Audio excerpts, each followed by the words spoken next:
Okay. All right. We're beginning the podcast. And as people know that I like to have very interesting people on this podcast as we've just started. And we have many different topics, but these are topics that are very important, particularly to the development of people.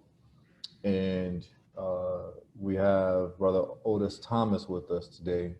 And this is a brother I met on Facebook, and he let me know that he's doing some very interesting projects. So as always, I'm going to let him introduce himself, and then we'll get into a real nice conversation. Bless, brother. Thank you for inviting me to the podcast. So my name's Otis Thomas. I'm based in Manchester, UK. I'm an African-centered progressive thinker in regards to all my involvements in my projects and programs and businesses.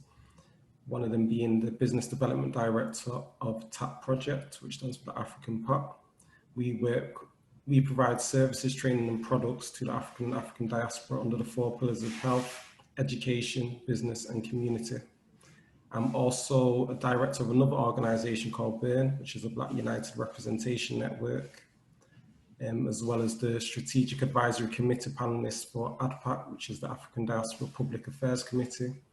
And I'm also part of the marketing department for Sable Ascent, which is a Pan-African cryptocurrency. Okay, very good. You mentioned some things that I am directly involved with, so I think we can have some real good conversation. So first of all, let's just talk about you and your background, where you're from, where your family's from, where you're living right now. I sense a British accent.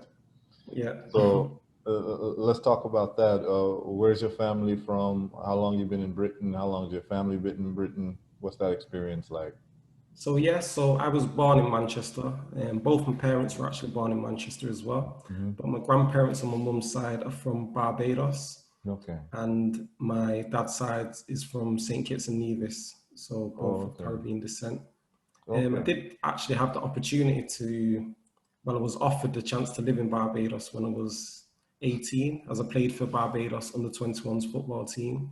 But because I was just over 18 and my mum wasn't born there, just my grandparents, I would have had to live there for 2 years to get citizenship. But at the time I was playing at a good standard in England, so I declined the opportunity.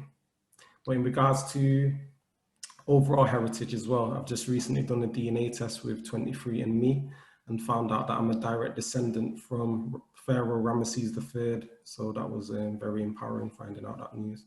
That's real interesting, very interesting. So how did you find that? When you took the 23andMe test, they traced you all the way back to ancient Egypt? Yeah, we share the same DNA. Wow, that's really interesting. So you are expected to build. Yeah. You know, that's in your DNA. Very good. So it's very interesting that you're a footballer. So you're an athlete. And well, I'm of retirement age now. I did play semi-professional for about 10 years, and I did have a few trials with some professional clubs when I was a bit younger, but this didn't work out, and I'm on a different path now. Yes, absolutely. So how did you go from athlete to becoming this Pan-Africanist person, this builder, or were you a Pan-Africanist before you became an athlete? I feel as though I've always had this mindset from early, even asking like my grandparents certain questions on religion from like age 7. I can remember tracing back like certain things didn't add up to me. And I'd say from around the age of 16, I came across a David Icke book, Children of the Matrix, and that made me just question like the whole system and everything. And then I started looking into other things such as Nawapu, which opened my mind up to a different way of thinking. And from then I've just evolved, and now I'm on this path. In regards to my business journey, that probably more started around ages of 19. I was involved in music, so I was a DJ with a few of my friends, like did MC or DJ. From there, I went on to doing like managing groups of artists, and then I went into like events management, so doing my own under 18s, and to then like club nights, and evolved into concerts at fairly decent sized venues. And after that, I opened my own recording studio, which I ran successfully for 4 years. And then I'd say around about 2015, I I guess you could call it like a reawakening process where like I started questioning things again, and I felt like I needed to implement my way of thinking into my life and just live how my thoughts and how I perceive things to be. So then I started making certain shifts, such as transitioning towards a plant-based diet. So I stopped. Well, I'd stopped eating red meat from about 2007 when I came across Dr. Sebi. But at the time, I didn't feel ready to give up like chicken and fish. And then I gave up chicken in 2014. And then on August the 6th, 2016, the day Dr. Sebi died, as like a tribute to him, I thought, right, I'm going to do this properly. And then I just cut off all meat, all dairy and fish. And yeah, from then I've not looked back. And then during that time, while I was going through this reawakening process, I've always been involved in community work from about 2003, but just working for other organizations. And then around that same time, there was a group of us in a WhatsApp group and was just discussing what we could do in regards to helping out within the community. And then we started putting on events, and then that naturally incorporated into an actual organization. And that was from October 2017. And from then on, we've just gone from strength to strength. Okay, and so in the community where you're growing up in Manchester, is there a lot of that type of consciousness around you? You're into Pan-Africanism and Dr. Sebi. How did you buck up on someone like a Dr. Sebi? Was it through the internet, or was it just community awareness? I'd say like just I'm surrounded by circles of people who are free thinkers, and we share a lot of information. And I'd say around then, it was either, probably around YouTube was starting to pick up and gain momentum around then. So it would have been, someone would have shared a YouTube link, and then it was just reaching around the circle, and a lot of us started making up those shifts with our diet. So it was easy because I was around a lot of people that was of a similar mindset. Okay, so let's talk about England for a second. So, I mean, what's it like? I know that, you know, you have Manchester, you have London, you have Leeds, you have Liverpool, and all these different places. I mean, what's it like as a young Black boy growing up in England? Is it, I mean, it's probably quite similar to the United States when you're a numerical minority, and then there's this history that exists of colonization, right? Well, England to the Caribbean, England to Africa. And I'm sure there's some type of probably unity, because just about everyone there who is of African descent is from the Caribbean or Africa, right?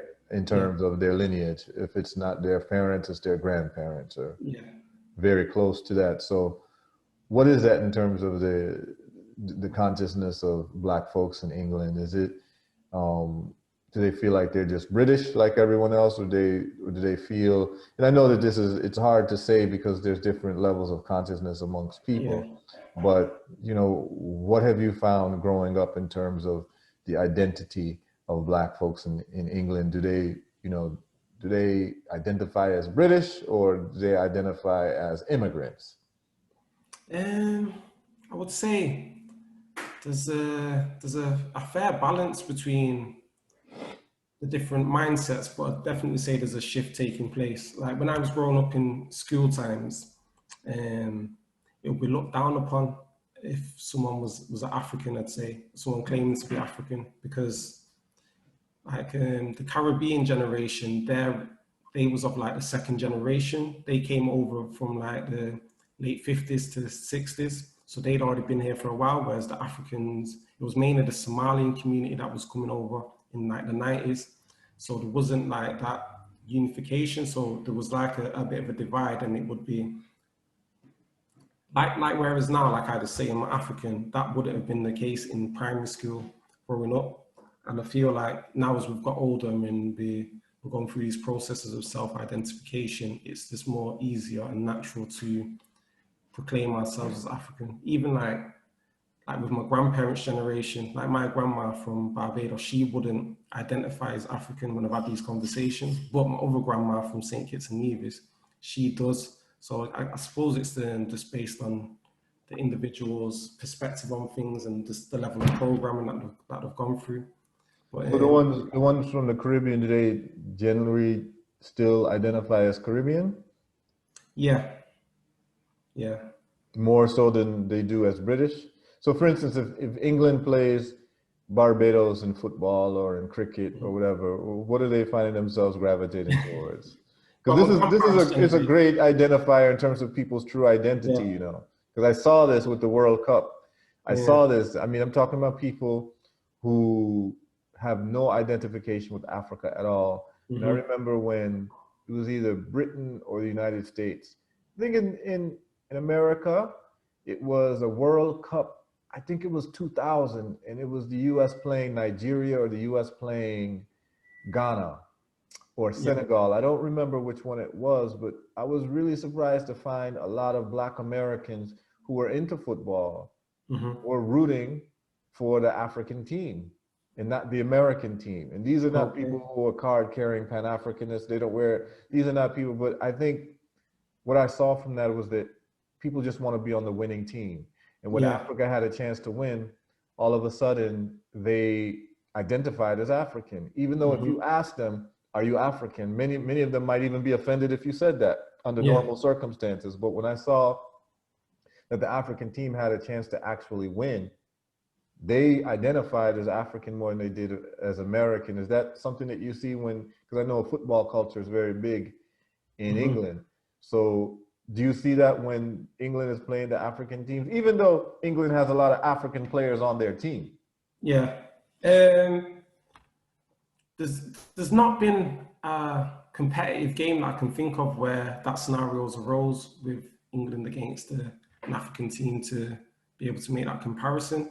And I don't really follow cricket, but as far as I'm aware, when there has been tournaments, I think that the vast majority have been supportive of the Caribbean teams. So I feel, yeah, touching on that, it's a good point. So I feel that's a good indication of where they self-identify with, and I feel more and more people are identifying with their heritage roots now.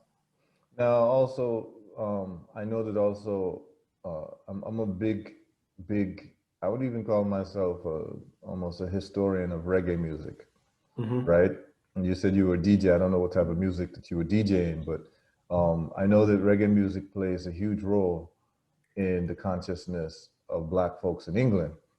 Hmm. And you know, in the 70s, 80s, you have Oswald, you have Steel Pulse, and these are, you know, children from the Caribbean and or parents from the Caribbean. They, you know, have this reggae culture infused. And I know that I even hear a lot of Black British slang, and a lot of it is Caribbean slang or Yeah. Jamaican patois or what have you. What Hmm. role, and I know, you know, you have Brixton, you have many legendary concerts in Brixton. Yeah. Uh, what role does that Caribbean, that reggae culture play in the consciousness of the average Black person, or if it does any at all in 2020? No, it plays a massive role, and you can see that has a big influence on culture in general. And I feel things what we're seeing now is an evolution of how those things have influenced. So although it might not be directly reggae, you can see if you look back through periods of history, the evolution of new genres of music. So when I was DJing in the early 2000s, it was more a genre called garage that was evolving into what's called grime now. And then Mm. off the evolution off the back of grime, we've now got genres such as drill. So it's just, if you trace it back the lineage, you can see that it was influenced from like reggae and bashment, definitely. And there's still artists that still do references from those genres in these new genres. So you can see the correlation, definitely. Okay. And so now let's talk about you. Hmm. You're wanting to do things in the development of Africa, Yeah. going from idea to tangibility. Yeah. Walk me through that. What, sorry? Walk me through you wanting to do things for Africa. You're a Pan-Africanist. You had a certain amount of awareness about Mhm. you, who you are, the role that you play in the world, where you stand in the world, your identification with Africa. And so you have an idea, and this is usually how it starts, that people start finding out their history. They start Yeah. identifying with who they are. The first stage is usually anger when you find out what has happened to your people in terms of the history, and then you move to a stage of, you know, how you can do something to make a contribution towards our forward progress, right? Yeah. People choose different routes. Some people become activists. Some people become artists. Some people go ahead and just become repatriates and they move to Africa. And some people, you know, use capital from what they call the quote unquote West or from Europe and, you know, contribute to different maybe NGOs or African businesses or African causes or what have you. There's different levels of this thing, right? So walk me through you opening up your mind towards saying, okay, I have, me and Africa have a future that's intertwined, right? To the projects that you're working on now. How does that happen? Walk me through those stages and walk me through the steps as to how you got to be involved in these projects that you're involved in now. Yeah, so I feel like I'm naturally a good connector of people. So I'm part of many networks. I'm always searching, I'm very solution focused and always searching for the best steps in order for either myself or my community to move forward. So I'm always on the lookout for practical options that I can get involved in. So for example, I came across the LEDGE, which is Land Environmental Development Group Economics. So that was from the founder, Peter Brown, who created this entity. Yes, he's supposed to be on this show very soon. Oh, is he? Yeah. Yes. Okay. Yeah. So me and Peter are starting to build up a bit of a friendship now, and we speak fairly often. And how did you meet Peter? so someone sent me one of his videos, his YouTube videos, and I didn't know how to connect with the organization. So I just done my research, found the group on Facebook, connected with Peter on LinkedIn, and joined the community, was keeping an eye on things, what I was involved in. And then I made the step of actually joining the community. And from then on, I've made a few investments, such as I'm now a landowner of 25 acres in Zambia, 10 hectares of land, which will involve me having a farm and house developed on there. As well as that, I'm also a part owner of the Safari Resort, which is currently being constructed in Tanzania and due to open in August next year. Okay, so that's with the LEDGE group. Second, sorry. That's through the LEDGE group. Yeah, that's through LEDGE. So currently we're operating in about 10 different countries in Africa, and there is many more initiatives that I plan to get involved in once I build up my finances more, and then all my money that I generate, I'm looking to reinvest into projects on the continent. I am involved in a few other initiatives as well in different countries in Africa.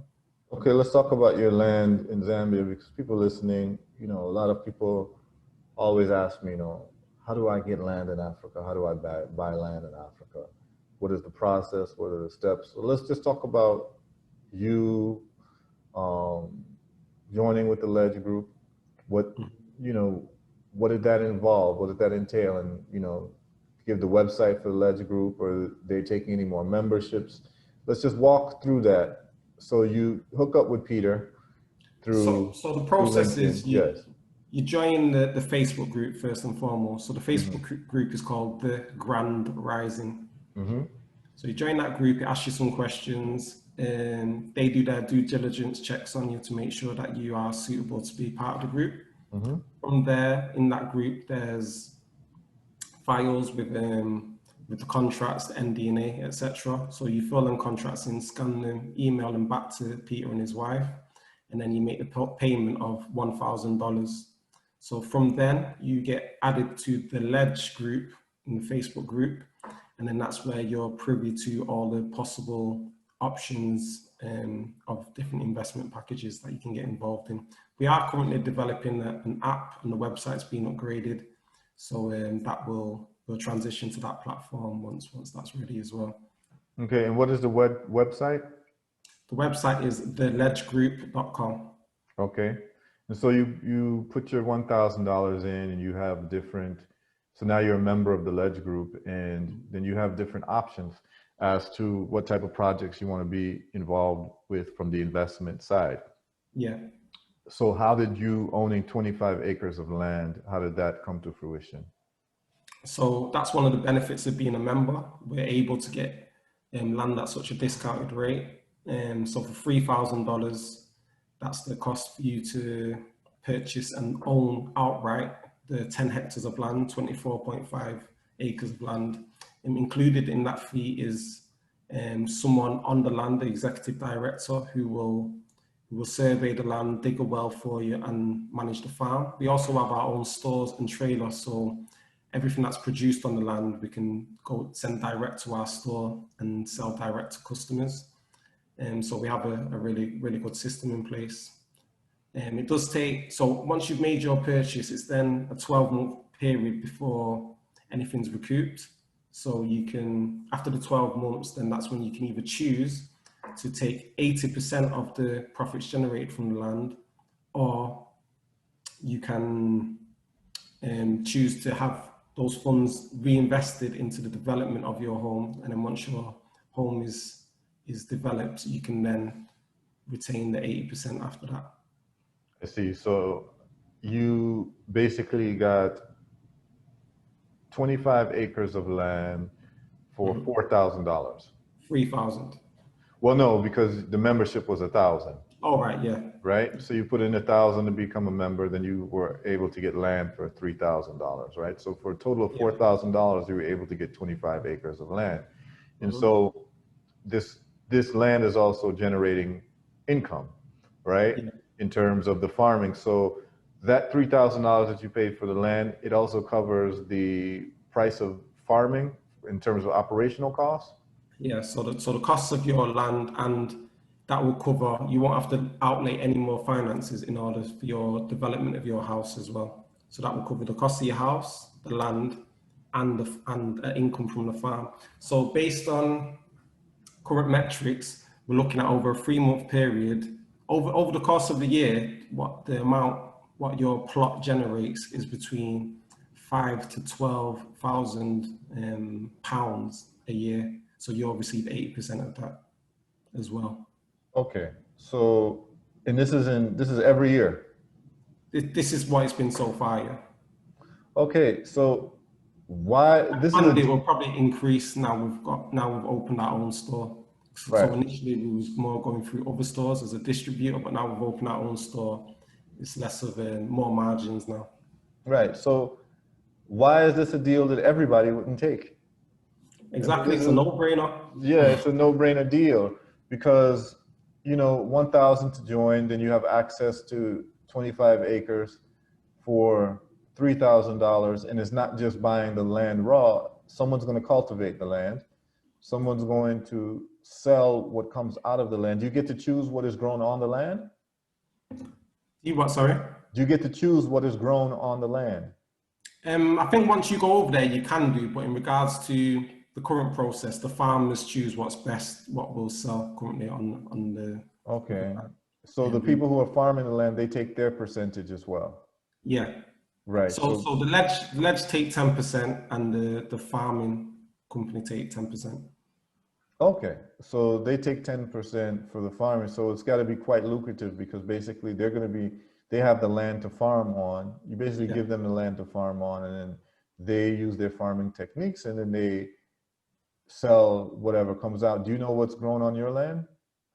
I've only just recently purchased my land, so it's still in the process of getting ready to start growing. For cultivation, it takes about a year before that can happen. Do you know what the choices will be in terms of what is grown on your land? So because I'm plant-based, I've just said that I just only wanted fruits, veg, and herbs, but it'll all be seasonal of what's capable of being grown at different times of the year. But they do have the option for you to have animals on your land as well if you wanted. Right. So I would imagine if you want that 1-year return, it needs to be vegetables and herbs, at least because it's going to take some years for trees to grow fruits, right? Yeah. Or you can have a mix, I guess, right? Yeah, you can have a mix, yeah. Right, and the farmers will do all the planting and all of that. Yeah, and through this as well, I'm looking to create a new business in the sense where I'm looking to get a big house built, maybe like 8 bedrooms or something. And there's 2 options that I can do with this. So I'm looking at doing repatriation trips with groups of families where they can come and get a taste of Zambia, and they can arrange with the executive director to arrange activities whilst we're there. And another one would be doing rites of passage trips with groups of young boys so they can come over. We can do rites of passage activities, and they can also work on the farm and get a taste of farming as well. So that's the aim in the next few years once everything's developed. Okay. So now let's talk about the building of your house on the land. That's not going to require more money? It would just mean it'll be a longer process before I start recouping the 80%. Oh, okay. So you wouldn't take the 80% until your house is built, Yeah, basically, exactly. right? So Yeah. all that money coming from the farming will go towards building your home. Yeah, that's correct. Right? And it may take 5, 6, 7 years, but your home It will should be be built. less. Should be about 2. About 2 years to build an Yeah. 8-bedroom, you say an 8-bedroom house? Yeah. Okay. Do you know what the building costs are in the Zambia? I've not gone through the costs of my house yet because we're not at that stage yet. But So let's talk about the planning of your house. Do you have does the Ledge Group have an architect that's ready to help you with the designs, or you give it to them, or how does that work? yeah, so they've got everyone on the ground that can sort everything out. So some of the Ledge members' houses are currently being built out as we speak. So Peter has posted some images on his Facebook page where you can see some of the houses being constructed. Okay, great. So that's your involvement on the ground in Africa, and you say you'll be going to Zambia sometime soon? So I'll probably go Tanzania before I go Zambia. So our safari resort is due to be completed for August. That's when the grand opening is. So I'm planning to be there for my birthday for August next year. Okay, perfect. And where in Tanzania is this? Arusha, is that how you pronounce it? Yeah, Arusha, yeah. Arusha, yeah. Yeah, Arusha is very popular these days. Yeah, it's within distance of Mount Kilimanjaro where the safari resort is. So yeah, it's in a Great. really good location. Excellent. And so how does that work in terms of the development of the safari resort? Do you choose to have your profits from your land go towards the development of the safari resort, or is that a separate No, that's a investment? complete separate deal. That's a separate deal. So you Yeah. can put money into that and you become a part owner of that as well. Yeah. So the way how I don't know if I can say this. I can't say the figures on a public platform, but as a member, Sure. you invest in a lodge and then you recoup a percentage of those fees back as well. I Sure. can disclose it to you off air, but yeah. It's not Yeah, so- sure. And I'll be talking to Peter as well. And we've had conversations about me getting involved in the Ledge Group. I've just been busy with my own projects, but we've had these conversations, and I think that he's doing a great work. I think that he's Definitely. doing some really good things and a real contribution to African development, so that's why I wanted to have him on this podcast. And just to add as well, it's not all just business ventures. We have contributed to like making a maternity ward, digging wells for people, and creating a water filtration system in a village where they didn't have access to water. So we have done a lot of philanthropic work as well. Yeah, that's great. I think that he's doing some beautiful work. And so what's nice is to have somebody who's a part of the Ledge Group, not someone who started the Ledge Group per se, but someone who can give a real testimonial. Because you can have a lot of people come on and say, oh, I founded this and this is what it does. And, but it's good to be able to speak to someone who's actually a part of it and talking about their experience with it and saying, unsolicited, that they've had a great experience and it's doing what it said it does. And, I've seen the work that he's doing, and I actually missed him when he was in Ghana. I was in Ghana at the same time. Right. I had started a construction company. I'm doing building homes and also rainwater catchment systems for homes. And he was there doing a solar course for people. And where he was about 3.5 hours away from me. I think he was in Cape Coast and I was in Accra, and I just didn't have a chance to actually physically meet him. He'd left by the time I actually ended up going to that same place where he was, One Africa, because we ended up doing the roof there. Okay. Mama Imaka's hired my company to do the roof for her house. But yeah, I missed Peter, and I think that he definitely is a shining light for our people, you know, and very practical in terms of what needs to be done for our people. I mean, you know, we have to take care of survival issues, food, clothes, shelter, you know, and energy and water and health and all of that. So my hat's off definitely to that brother and what he's doing, and to all the members of the Ledge Group. And yeah, I highly recommend anyone who's looking at repatriating to look into the Ledge Group, because yeah, it's absolutely. solutions. Absolutely. So let's talk about some of the other work that you are involved in. You gave me a list of the programs that you're involved in. Let's talk about TAP. Yeah. So as I said earlier, TAP started off as a WhatsApp group in 2015. So it was just a group of about, at first it was just guys in the group, and then about 30 of us or something. And then I mentioned it to one of my friends, my sister Angelique, and she asked to be part of the group. So then took it back to the group and just said, "Oh, what she thoughts about was opening up to women, let the women in." So then we deliberated for a couple of days, and then we decided, all right, yeah. And then you could see like the dynamics of the group changing, like the guys changing the DPs, like, you know, flexing flexing topless pictures and all that. Yeah.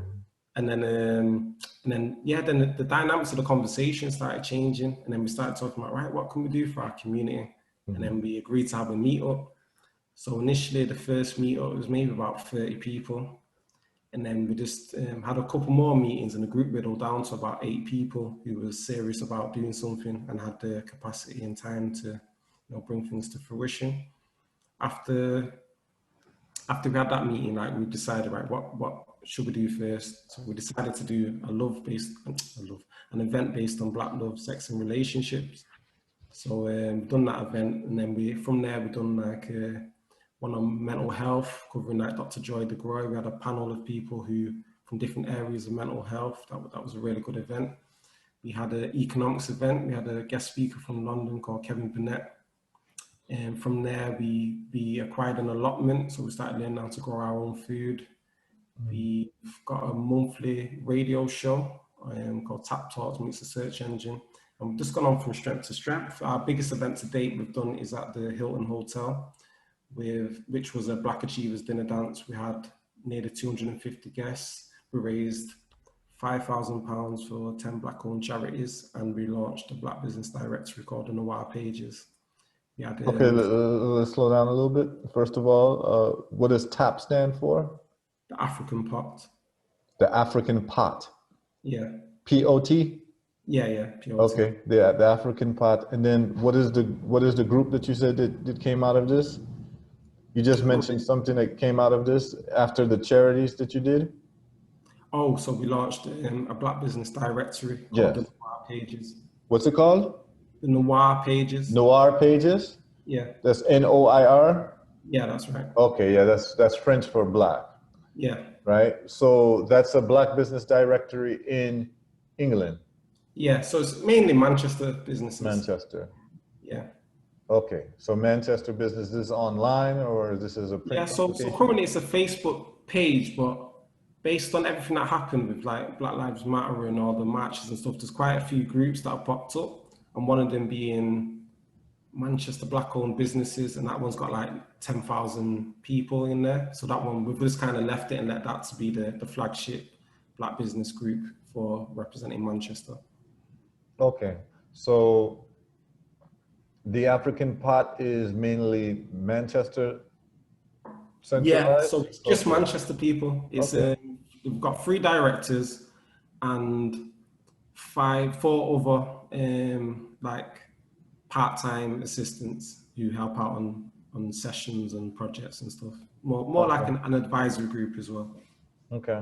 So we currently are in the process of trying to create our own school as well. So we've set up another entity under the TAP umbrella, which is more of a charitable organization. So we've currently identified a building which we're looking to get converted to be a community asset. and then go through the process of doing an asset transfer. But not many people know these certain loopholes, but for this process, you can actually acquire a building for £1. So this is the process that I'm currently going through. We've got a consultant on board who specializes in this process. So he's helping us make this transition, and we're aiming to open around September 2021. So in regards to the ethos of the school, it's going to be based around African liberation. We're targeting the parents who are doing homeschooling at the moment. So it's so we're not going to, due to regulations, we can't actually call it a school, but it's going to be doing everything that a school can do. Okay. So in England, you can get a school for £1 if So we can if you have a certain designation. We can own a building outright for £1. Okay, how does that work? So based on us being a charitable organization and the building being converted to a community asset, you then just do an asset transfer. So if that building's a listed building that is of benefit for the community, you can then go through the process of acquiring that building for £1 if you meet the regulations required to make that process happen. Okay, would that be a government building or a private building? So it can be either or. I think I'd have to consult the specialist, but with the building that we're looking at now, it's privately owned, but we're going to go through the process of converting that to a community asset and then look at doing the acquisition for that building. I see. So then the government pays the private person the balance?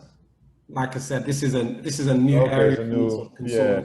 I would imagine that if the government would designate it as a community asset, the government would then probably write the check to the owner, because no owner of private owner of a building is going to let go of a building for £1, right? So this is probably something that's government subsidized, some type of government subsidized, because they probably did some studies and found that in terms of the social capital is probably greater than the cost of that building, right? To have, youth off the street, lesser crime, or something that is going to be in terms of good for community development is more valuable than the price of that building.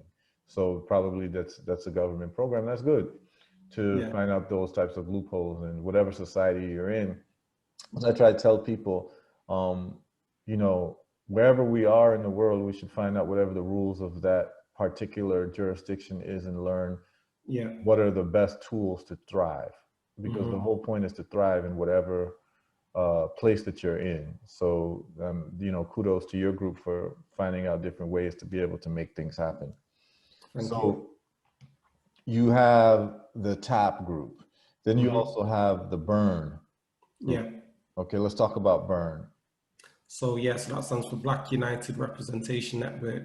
And this so whereas TAP is more of a grassroots organization in regards to delivering projects directly to our community, BURN is more on a strategic level, in the sense that we're holding corporate organizations accountable to make sure things are shared equitable. So, for example, Manchester's funded by what's called the GMCA, which is the Greater Manchester Combined Authority, and their annual budget is £8 billion for the year. So we're having conversations with them saying that we want 1% of that ring fence just for Black businesses. So that would be £80 million. So these conversations are going well so far. We've already got certain other corporate organizations on board with this initiative, such as Barclays, KPMG, Manchester University, etc. So what is the name of the group you said that has £8 billion? 8 billion. So it's called GMCA, Greater Manchester Combined Authority. So they fund everything throughout Greater Manchester in this region. Okay, is this a private organization or a government organization? Government. Okay, and when you say that they fund businesses, basically. Yeah, so they fund organizations in the VCSE sector, voluntary community and social enterprise. So they give out the contracts for different initiatives under these umbrellas. Okay. So currently BURN, we've created a program where we're going to train these Black organizations so that they're contract ready to be able to receive these big funds, because a lot of them wouldn't have dealt with finances on this scale before. So that's due to start next month, and then hopefully well, by the time we do draw in the funds, everyone will be of an adequate level to be able to manage it. And what type of businesses would be applying for these funds? Just organizations that deliver. Is it organizations or businesses? So for instance, if I have a construction business, can I apply for funds? Or is this for not-for-profit organizations? That's what I'm trying to understand. Yes, it's for, more for not-for-profit organizations. Oh, okay. It's not-for-profit organizations who basically apply for grants. Yeah, basically. From this, okay, they apply for grants. And so what you're doing is you went to the grant funding organization and told them, look, you guys have 8 billion pounds. Yeah. And out of this 8 billion pounds, we would love for you to set aside at least 1% for black NGOs, basically, black nonprofit organizations, because a lot of the black nonprofit organizations are not aware of the funding or not aware of the process to get the funding properly. So they're going to set aside the money and then also set aside some training hours so that people can know exactly step by step how to be able to successfully get these types of funds. Exactly that, yeah. Got it. See, whenever I ask these questions, I'm trying to understand the step-by-step process as if I was the person trying to get these funds. I think that's helpful for the listeners because it makes it less abstract. So now I get a better picture of what's happening because, you know, in the United States, they have those types of things too. You have grant funding organizations. You might have a lot of NGOs that don't know exactly, they don't know the calendar, when the deadlines are for different grants. They don't know what the process is. They don't, you know, they don't have an inside scoop or inside connections that's going to tell them, you know, how they should present themselves when it's time to get these grants, what have you. So what you're doing is very, very, very helpful. So that is the Burn organization.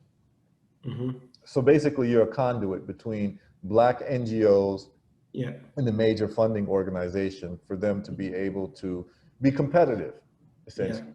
Exactly that. Make sure we get our fair share. Okay, so is that going to be a consulting? Because, you know, you can have a whole consulting company that consults NGOs as to how to access this $8 billion, right? It will be more than consulting, but consulting will be one element of it. We do have many facets to this business that we're the current stage that we're at now. We're just ready to launch properly. We've kind of been going through our soft launch period of making sure our business plan's ready and having the conversations and spreading awareness of our organization, because we're a membership organization where people pay to join us. So now we've received certain funds to where we can set the infrastructure and bring in staff to be able to make the organization flourish now. So we're ready to go from next month. Okay, so is this an organization where you guys are generating income? Are you guys a not-for-profit or you all are a for-profit business? Yeah, we're a not-for-profit organization, but we do generate an income. Okay, and so do you charge the organizations for helping them access the money, or does the $8 billion granting organization hire you to be able to get these businesses? Yeah, so all of the above. So we do receive funds for doing these consultations. So we've also got a program with something called the Business Growth Hub, and we've put out tenders to other organizations who can deliver workshops, and they can receive from 120 to 200 pounds per person who signs up to do a 2-hour workshop. And out of that commission amount, we take a percentage of that. So that's an avenue of income for us. Also, the members pay to join us. So you pay to become a member in order to access these different funding pots, which are, because we're a paying membership organization, we're making it totally beneficial for organizations who pay to join us, that they can access certain benefits that they wouldn't have been privy to, if that makes sense. Yes, it does. I think that's a great initiative. And so these first two, are these your ideas and you're the head of these organizations, or so with TAP, I'm one of the founders, so I'm heavily involved in the creation and the running of that. Within Burn, the founder is a woman called Dr. Marilyn Cumry, and this was like her baby that she's created, and she just brought in different team members to deliver different facets of this idea, and we've just added some more elements to it. But yeah, this is her main area. It's something that you're actively involved in. So let's talk about the next initiative that you're involved in, which is Sable Ascent. Yeah. Let's So Sable Ascent is a Pan-African cryptocurrency. So this is basically, this is what we're hoping will become officially recognized as the currency for us in the diaspora and in Africa. There's many facets to it. We're currently on 2 exchange platforms, which is LA Token and P2P, B2B. We are in the process of developing our own wallet. You can download it from the App Store now, but it's not ready yet. It's still in its beta stage. There is still a few integrations that need to be added to it, but we're nearly there. I'd say about by the end of the year, everything will be set. We are one of only less than 5% of cryptocurrencies which are regulated. So we are governed by the SEC. Everything's above board. We're one of only a few that also have a MasterCard and Visa license. So that means within our platform, it will automatically convert and the coin to whatever country you're currently residing in when you want to spend the tokens, and it will automatically convert the tokens to whatever the local currency is there, if that makes sense. Okay. Yeah, absolutely. I've been heavily involved in cryptocurrency since, I've been a Bitcoin investor since 2012. Okay. And yes, I got into Bitcoin when it was about $200. Wow. And I've watched the development of all the other cryptocurrencies afterwards. And I actually, Bitcoin is the highest priced crypto, but I actually think that Bitcoin is kind of a dinosaur in terms of technology, right? Yeah. So let's talk about Sable Ascent. Who's the founder of Sable Ascent? Is it a decentralized? So the founder is Double Speak. Sorry, say that again. Is it decentralized? Yeah, it's decentralized. So there's 2 coins, there's SAC1 and SAC2. Okay. So in order for you to be a recipient of the coins on the platform, you have to be a minimum 51% Black-owned organization. And also, I'd love to have him on the show so we can, Yeah, I can arrange that, definitely. Yeah, that would be great. Yeah. Listening. So you have to be 51% Black-owned to be able to receive the currency. Yeah. And also, the currency can be pegged to minerals such as gold, land, oil, diamonds, etc. But as well, the minerals don't necessarily have to be mined from the ground yet. As long as it's got a geological certificate, that certificate can be pegged to the currency as well. If that makes sense. Okay. But well, if you're getting Darryl on the show, he can break it all down in. Yeah. So in terms of the functionality of it, I could basically send money to you from anywhere in the world. Yeah. I can send this coin to you from anywhere in the world. If you have a wallet, I have a wallet. We can just send it to each other. Now, so we're also a remittance company as well. So we've got the remittance side plus the coin, and we've already been pre-approved to go on the Nigerian stock exchange, which is worth over 13 trillion, and the Jamaican stock exchange, which is worth over 6 trillion. Okay, that's very exciting, man. And so let's talk about the functionality of this coin. What is the speed of the coin? So if I send you the coin, how long does it usually take for you to receive it? So the wallet's not at that stage yet. We're just in the testing stages, but it will, like I was saying, it will be ready in the next month or 2. Everything will be set. You can download it, but it's not functional yet. Okay, I think when the wallet is ready, please let me know, and I'd like to have the founder on the show, and we can do a live demonstration. So that people can know how to do that, because I think it's very important for us to have a cryptocurrency. Yeah, in Africa. I think that it's, especially if it's pegged to the raw materials we have. I have a lot of ideas surrounding that. Digital currency is the future. Yeah. So all this paper money doesn't really make sense. And then just about everyone in Africa has a mobile phone. And M-Pesa in East Africa is huge. That's how most people do business, whether they pay their phone bill, their electricity bill, buy clothing at stores, they use M-Pesa. People aren't using physical cash like they used to. So for us to have a cryptocurrency that we control, that isn't necessarily, that can be pegged to traditional legacy currencies, fiat currencies, but can be pegged to our raw materials, I think that that would be a step in the right direction. I think it would take a lot of convincing, because a lot of the people who are running African governments right now are kind of behind the times in terms of technology. I mean, you got 70-year-old men who are, you know, head of economics, who, you know, barely know how to operate email. Yeah, yeah. And so this type of talk of this technology is necessary. So Definitely. I'm very excited to hear about that. So Sable Ascent. Yeah, so we are trying to create a partnership with ADI, African Diaspora Development Institute. I don't know if you've seen it with Dr. Arikano. Mm-hmm. So I did arrange a meeting with Darryl and Professor Plow Lumumba, who's endorsing the product. So we're just trying to merge the two, so then this is presented with ADI as well, because they're an influential organization that can have a lot of say and connected to a lot of governments. So hopefully that can open the doors a lot easier. Okay, and what role do you play with Sable Ascent? So I'm part of the marketing team. So yeah, I do a lot of consultancy in regards to marketing and also connecting with different businesses. So once the API is ready, I'll be liaising with a lot of businesses to add the API within their website.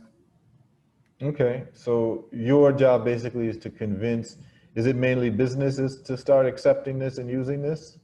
Well, businesses and individuals. So in the initial stages, I gathered quite a few investors in the early adopters. Sorry, let me rephrase that. Early adopters in the friends and family round in regards to getting the development up to the stage it's currently at now.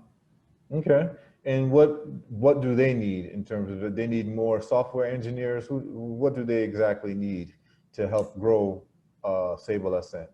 It was more just the cost to develop the platform, but that looks like it's going to be signed off this week in regards to having everything ready, all the finances needed. So yeah, hopefully. Are they're getting private funders, or how are they funding this? Or how, well, I don't want to say they, how are you guys? So yeah, so far it's been through friends and family. Darryl's financed a lot of it himself, as he's through his other businesses, which you can delve into when you interview him. But yeah, so that's how we've got to this stage so far. Okay, that's very good. And I'm sure that when the token, is it going to be, is it on its own block? This might be more technical. Yeah, it's on its own blockchain. So it's on its own block. Does it have its own blockchain, or is it on the Bitcoin blockchain? No, it's on its own blockchain. And its own blockchain? Okay, Yeah. that's really good. So do you know if it has a capability to have apps on it like Ethereum? That could be a question for him. That could be a question for him. I'll ask him that. And is his background, basically he's a software engineer? No, so someone else created an app called Guillermo, but Darryl's more from an activist background. So he was the chairman of the NAACP, is that how you pronounce it? Oh yeah, NAACP? NAACP, yeah. So he's one of the youngest chairmen of his chapter that he ran. He's in England? No, he's in America. Oh, okay. Yeah. All right. And so how did you find out about this project? So through one of the other organizations I'm part of, ADPAC, the founder of that, Dean Okai, he's the person who made me aware of Sable Ascent, and then I just connected with Darryl and from then got more involved. Okay. So you're doing a lot of the marketing on your side there in England? Yeah. Okay. Excellent, man. I'm going to do some more research on Sable Ascent. I would love to be a part of it. I would love to become at least a coin holder. You know, I have several cryptocurrencies that I'm already involved in. The one I like the best is I don't know if you've heard of it, it's called Digibyte. What's it called? Digibyte. No. It's, you know, like I could transfer $1 billion, like 1 billion with a B, US dollars to you in literally 1 second. Okay. And the fees would be less than $1. Wow. Yeah, and it has the ability to actually do dApps as well, which you can have applications on top of it, like Ethereum. So, Okay. and then it has a bunch of different functionalities, but to me, it's like Bitcoin 3.0. Okay. Bitcoin is slow and it's costly, Hmm. right? So this is fast and extremely cheap. Yeah, It's that's better very than, it's faster than Litecoin, has less fees than Litecoin, and has Ethereum's functionality. okay. And how much are the coins on there? Right now, the price has gone down, but it's about 2 cents per coin right now. Wow, that's Yeah, so cheap. it's still very cheap, and I think it was founded in 2016. So it's been Okay. around for some time, but it has the best technology that I've seen in terms of the coins that do exist. So Is it um, not really known then? it's not known as much as the big ones like Ethereum, Litecoin, and Hmm. Bitcoin, but to me, it's better than all three of them. Yeah, yeah. But I'd love to hear more about Sable Ascent. I would love to hold many of those coins, and I'd love to be able to do business, particularly since you guys have a MasterCard Visa back end. Hmm. I would rather, if I need to send money to you for something, or if I need to send money to the Ledge Group or what have Hmm. you, I'd rather do it that way. I'd Yeah. rather have us start adopting that as our Hmm. currency because, once you start controlling your currency, you start controlling your destiny. And I think Exactly. that that's the way that we have to do, but it's going to necessitate that those of us who have that consciousness are doing some really, really, really serious business so that we Hmm. have transactional volume, because that's what is going to make a coin valuable, a transactional volume where we are using it with each other in terms of transactions. And so Exactly. the more we do business with each other, the more we manufacture our own goods, the more we, have farms and we're selling, farm produce, and Hmm. we have factories and all of that, we'll be Exactly. able to have a currency that can help us do these And transactions. once we produce everything we consume, then there'll be no need to come outside the system. So Exactly, exactly. And, hopefully, at some point we can develop our own. We won't need MasterCard. yeah, yeah, yeah, We won't need it. All we need is an exchange that can exchange the cryptocurrency for whatever fiat we might need for whatever purposes, right? yeah, Because when we do business with the outside communities, they're probably not going to accept Sable Ascent, just like many places don't even accept Bitcoin, but you yeah. can transfer it to fiat to be able to, Hmm. do whatever it is you need to do. And that's what the MasterCard thing is about, where you could just Yeah, use a MasterCard because everyone accepts it, and Visa, everyone accepts it. But if the back end is Sable Ascent, that is a way to do it. yeah, yeah. So yeah, I look forward to that, man. Yeah, I Like definitely want to hear that conversation between you and Daryl. That will definitely be a good Yeah, conversation. I want to have this conversation. As a matter of fact, there's a sister out of Canada. I believe she's Tanzanian and she's big in cryptocurrency. Okay. So I'm supposed to have a conversation with her very soon. So we'll discuss Sable Ascent, and then I'll have Daryl on as well, and we'll talk about that. But this is where the world is going. I'm all about the future. A lot of Hmm. times when we get together as Pan Africans, we talk about the past a lot, which is Yeah. important to Hmm. understand our history. Sankofa. Yeah, we need to know our past, but we don't spend a lot of time dealing with the future, Yeah. and we get left behind. Hmm. So that's one of the things about this podcast is that I'm getting people to really start thinking about investing in Africa, investing in stocks, just so that you can get uh, a return on your capital, so that Hmm. you can use that return on capital to develop Africa. So Yeah. that's why I really teach people how to make money in the stock market, cryptocurrency, and all that, because we're going to need resources. We're going to Hmm. need capital to be able to do things. As an example that I give people all the time is that I started my construction company in Ghana last year with my own money. There was no Hmm. loans from friends, family, banks, investors, nothing. And the way I was able to do it is I sold stock that I owned. Because I've Okay. been investing in stock, and I did real well. And so when it was time for me to pull out cash, I was able to pull out cash immediately and start a construction company. Yeah. So when people understand these things and understand trends of the future, we can leverage any of these assets that we might hold towards some tangible progress for Africa. And having this construction company, I was able to pay 6 or 7 workers at a time. And, you know, one of the workers came to me and let me know that, you know, the money that he was getting, he was helping pay school fees for his brother and sister. Okay, So wow. when you're able to bring this type of value to Africa, it means the world. Yeah, It definitely. means the world, you know, and we have to get to the point where Africa is industrialized. That's what we're missing, is that, you know, the Industrial Revolution missed Africa by and large. Yeah. And we are at the stage now where particularly African men, when I say African men, I don't mean continental, I mean African diasporic men, are going to have to own factories. Yeah, yeah. That's where we're at. We don't have any way around it. We're going to have to own factories. We're going to produce everything that we need, and we're going to do it at a very high level. This is what China did. Yeah. And so this is where we're at, and that's what we're confronted with.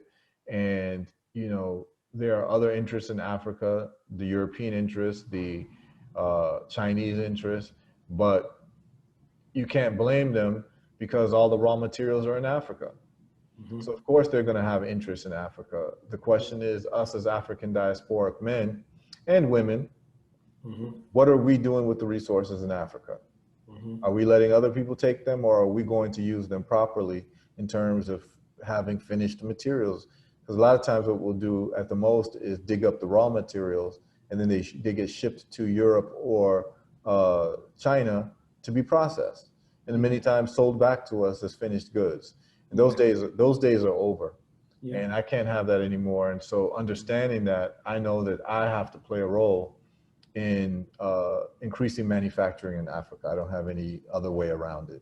Like I can't sleep at night knowing that I'm not building factories. So I have to build factories. So that's where I'm at right now. And I think that's how we met on Facebook, was that you responded to the post I made about factory equipment.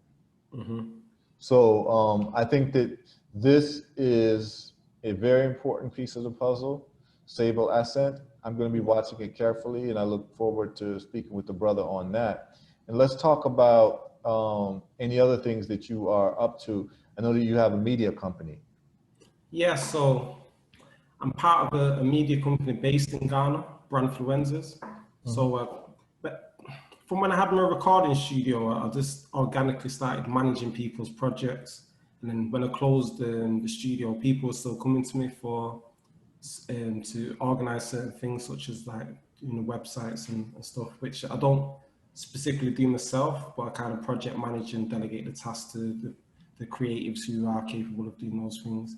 And then I kind of relaunched it a few years as a business, just set up a website and making things more established. And then again this year, I relaunched it, which was under the umbrella of Nonstop Media Hub. So my aim was to create this entity, but then if I use creatives from, I was using a platform called onlinejobs.ph, which is it's creatives based in the Philippines, so you can get a high standard of work for a low price, because of the cost of living is only like average salary is like $4 an hour. So my aim was to use that platform, but because I've always wanted it to be fully integrated within a Black infrastructure and to give money back to Africa, my plan was to build that up and then go to Ghana and set up a team there. Then I can switch over and delegate the tasks to there. But during this time, whilst I was in the process of relaunching that and bringing work in, I came across Brandfluencers and seeing that they was already up and running. They were able to provide everything that I was looking to, that I would need. So then me and their owner, CEO, Nana, we just connected and we've become really close. And now we're just working on me becoming a part of that organization now, which I'll shut down Nonstop and then just become like a business development director and have equity in that organization. So that's the the process what we're working towards at the moment. Okay, so let's go over that again. It's called what fluenza? Brand fluencers, so it's a combination of the word brand and influencers. So Okay. brand fluencers. So the website, Okay. which they're currently redoing, but it's still, you can still look on it. It's www.brand, BRANFLUENZAS.com. So what I'll do is I'll put it on this document, and then I'll do a share screen as well. Sure.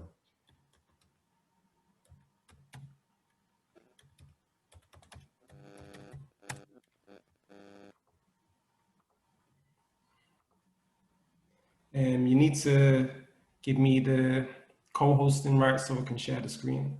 Okay, I need to see, where do I give you the co-hosting rights? So you see, if you go to my image and then the three dots in the corner. Yes. Does it then say make me co-host? Yes.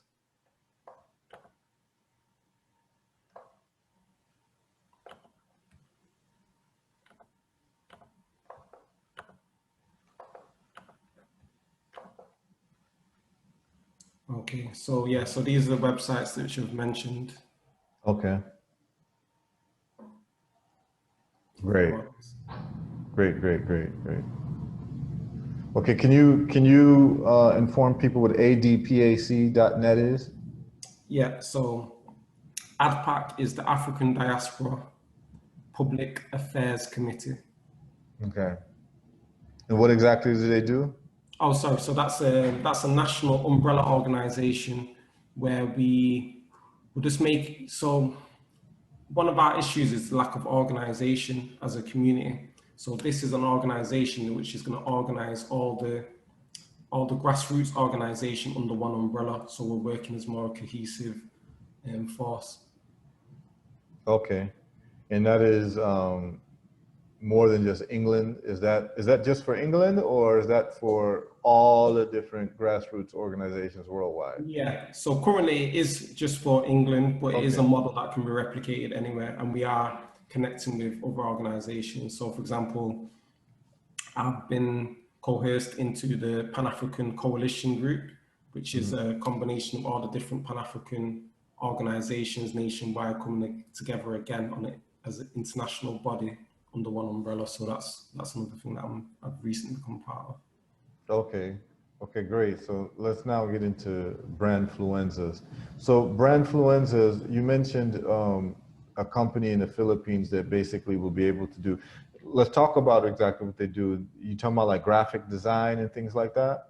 So brand fluencers is they do tech development and media. So they can create apps, websites. We do social media management, so managing like your social media platforms such as Facebook page, Instagram, Twitter accounts, etc. So it's kind of like it's a one-stop shop for all your media needs, basically. Okay. And are they up and running right now? Yeah, we're up and running. Yeah.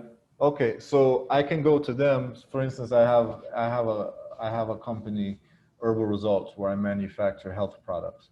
I can go to them and say, I would like you to run my social media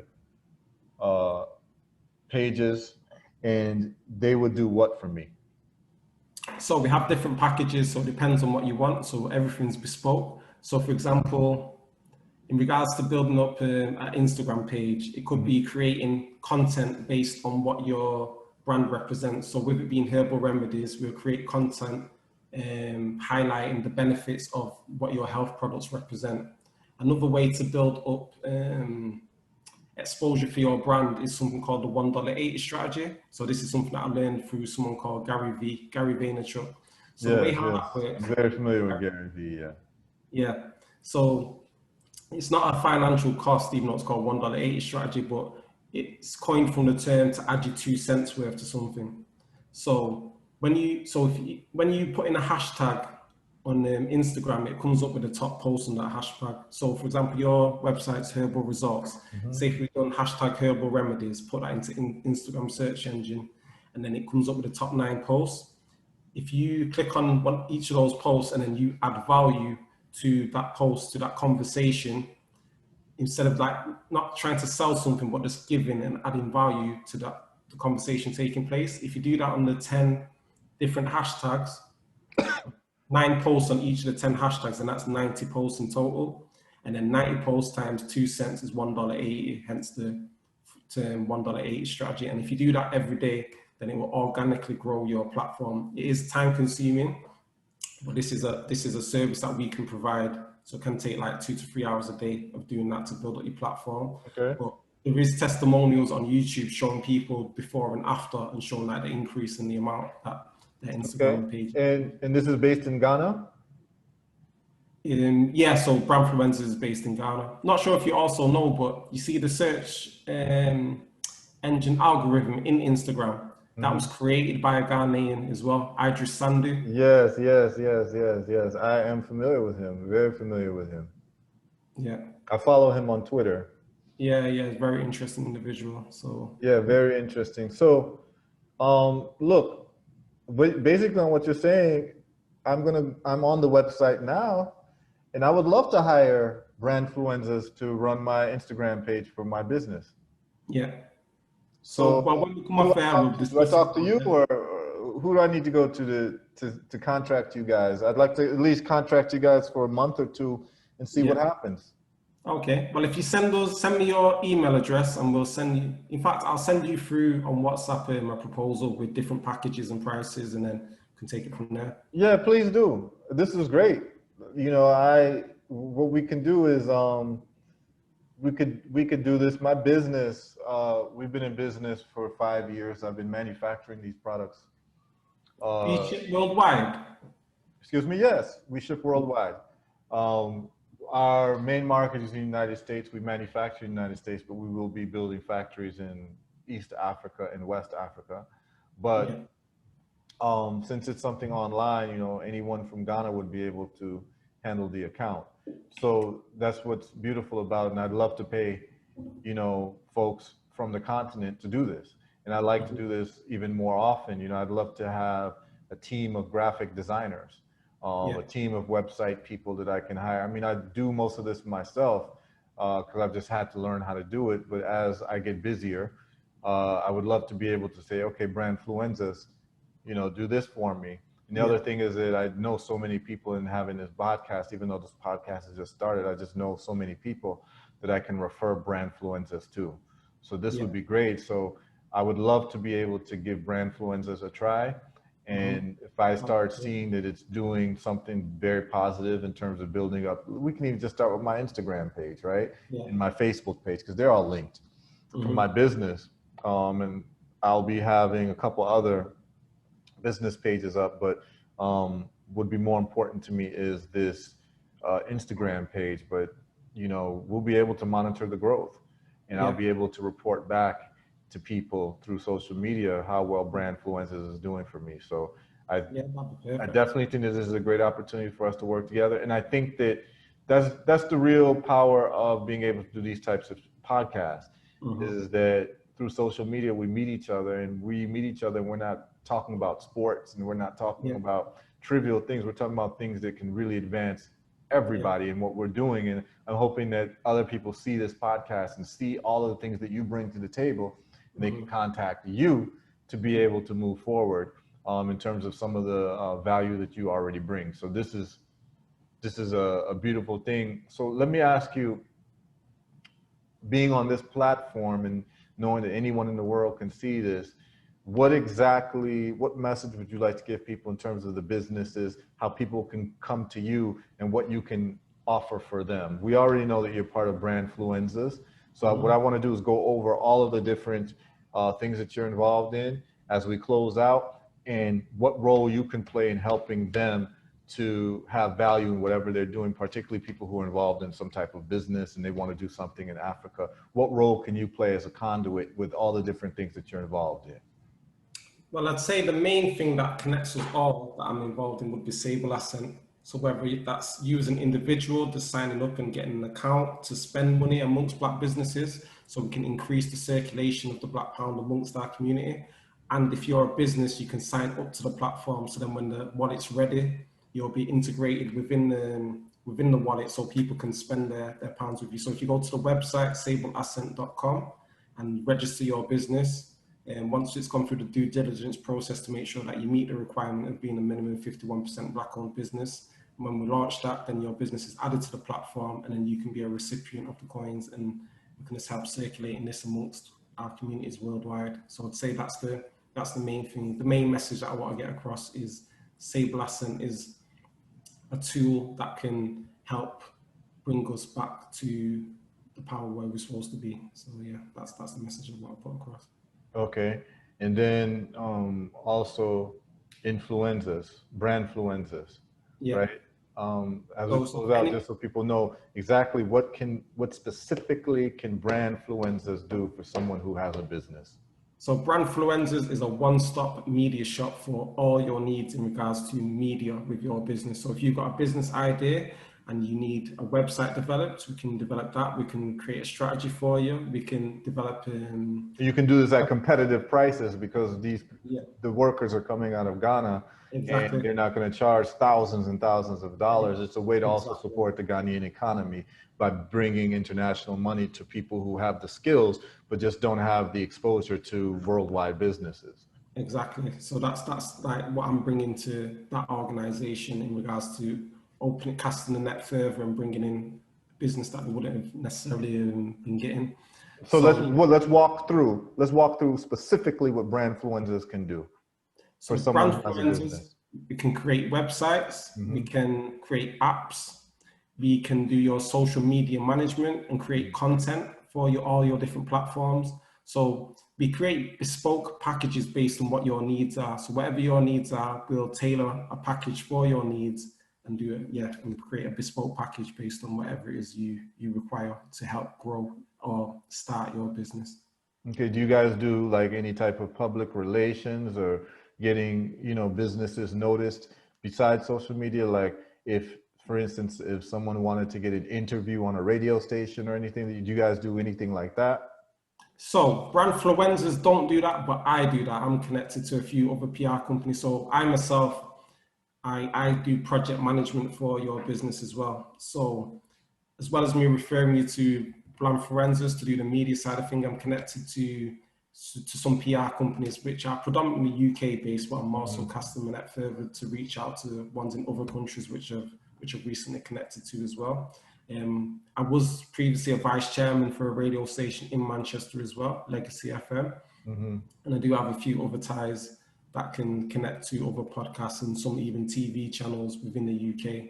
So that's one of my partner PR organizations as well that I'm connected to. So if your business is predominantly in the UK, then I'll be able to assist you a lot further in regards to all your needs that are required to help grow and start your business. If it's outside of the UK, then it would be more through brand influencers in the creating website, app, and the social media management, etc.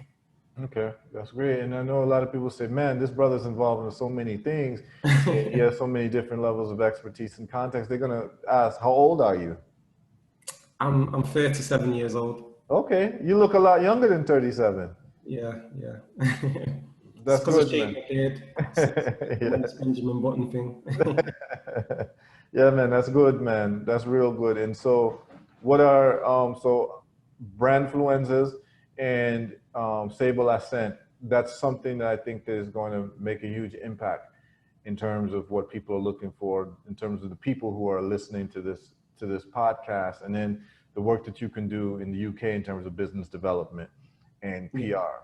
I think there's another company I want to touch on that I'm involved in, that I'm an equity holder in. It's called Echo Africa as well. Okay. So that's created by the founder, my brother Samuel, who's based in Nigeria. So that platform is, it's a bit difficult to explain. It's not launched yet. It's in its beta stage. So say if like you're based in Ghana and you come across an issue within Ghana, say it could be a flood or something. So you upload this issue to the platform with like images, pictures, videos, whatever. And then organizations are on this platform who solve different issues. So you're kind of like putting out a tender for who can solve this issue, and organizations put themselves forward to solve the issue. And then there's a crowd funding sourced element to it where people can put money towards solving this issue. So they're all met within the 7 SDG goals of the United Nations. So they'll all be categorized different, what issue those fall under. So this is a platform that's due to launch by the end of this year in regards to its beta stage. Under that category, we've also got a logistics platform which we're in the process of developing. So at the moment, it's just really run via word of mouth and by phone. But we've got an app design that we're ready to start developing, which will have free tiers to it as well. So it's a logistics app which will be launching in Nigeria. So for example, if you've got a parcel that you need delivering from one location to the other, you put that within the app. If you want to work and so it's kind of like Uber for logistics. So you can put yourself on a platform to do the deliveries, whether it's by a bike, car, moped, etc. And then there's also like an investor element. So like us in the diaspora, if we wanted to invest in one of the vehicles, such as a bike or car or whatever, we can put some money in, and then everyone's benefiting from the system. So the customers are getting their parcels delivered, it's creating jobs, and as an investor, you're getting a return on your equity. So this is that Eco Africa as well? So that's under the Eco Africa model. So that's one of the businesses under that umbrella. There's going to be many different things under that model. Okay, is that ECO or ECHO? ECO. Okay, so it's Eco Africa. And what is the website going to be? So that one is fortheecho.com. Okay, and I think that whenever I can arrange for him to come on your show. Yeah, whenever he's ready to talk in depth about it and he has the website up, definitely just let me know, because these are the type of things that people need, and every country needs this type of logistical. Exactly. So once it's mastered in Nigeria, we're hoping to launch it all around Africa. Yeah, I think that it's very important. It's very, very important. I mean, shipping things, even from country to country. Yeah. Shipping things from country to country within Africa sometimes can take much longer than it should. So having some type of logistics infrastructure, particularly now that they're going to have the free trade agreement in place in January, where we're able to move goods from country to country without tariffs. I think that having people who are on top of the logistics is going to be monumental, because there are going to be other companies that do it, and a lot of them might not be African-based companies. African-owned companies, as we start moving goods from one side to the other of Africa, Yeah, we need to be able to control that. So yeah, this is beautiful, man. And I think that you really laid out a lot of the work that you're doing very well, and a lot of the contacts very well. If someone wants to contact you in particular, how can they reach you? So they can add me on Facebook if they want. My name's Otis Garveyite Thomas. Or they can email me directly on otis.nonstop, nonstop, Okay, I think that's really easy. Otis.nonstop@gmail.com. Otis is OTIS, one T. Perfect, man. I think that you did a great job in letting people know what you do. I'm very impressed with what you're doing, man. I'm glad that we met on Facebook. And I think that, I know that for a fact, I'm going to become a customer.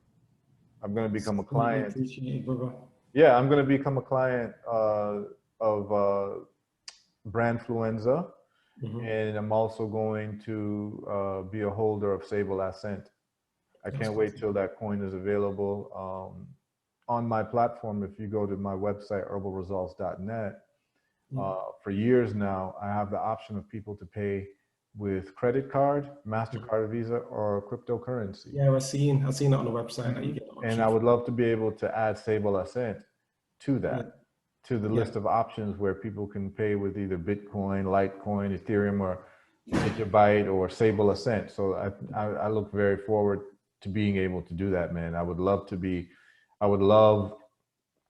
even love that. Because what I do with the cryptocurrency is that I waive all shipping fees worldwide if you pay with cryptocurrency. So if you're in London, usually it costs about $30 to ship in London. But if you buy with crypto, it's free. I want to promote crypto and get people, used to using crypto, because I think that's the wave of the future. So I would love to be able to partner with Sable Ascent for the products that I have. It's already happened, brother. Yeah, man, I look very forward to that, so that particularly folks within our community worldwide, if they purchase something from me, they can purchase it with stable ascent. Yeah. I think that it's a great marriage. So I want to be able to definitely do business with you and with the companies that you're involved in. So this was a great opportunity for us to really sit down, get to know each other. You know, I have these types of conversations, but because I have the podcast now, these are now public conversations so that everyone can benefit from it. So I'm real grateful to have you. Contact me through Facebook, and I look forward to doing business with you, bro. It's been a pleasure, and thank you for inviting me on the show. And yeah, it's been a really good conversation and very progressive and solution based. And you're someone who's not just talking, but you're moving forward with action. So I commend you and thank you. Yeah, man. Thanks a lot, man. All right. So the podcast should be out tomorrow. Okay. About 24 hours it'll be up. Okay, so you can. All right. I'll post the link on Facebook and on Instagram, and then you can share it with all of your network. All right. Definitely. All right, man. Much appreciated. All right. Catch up soon. Yeah. Bye.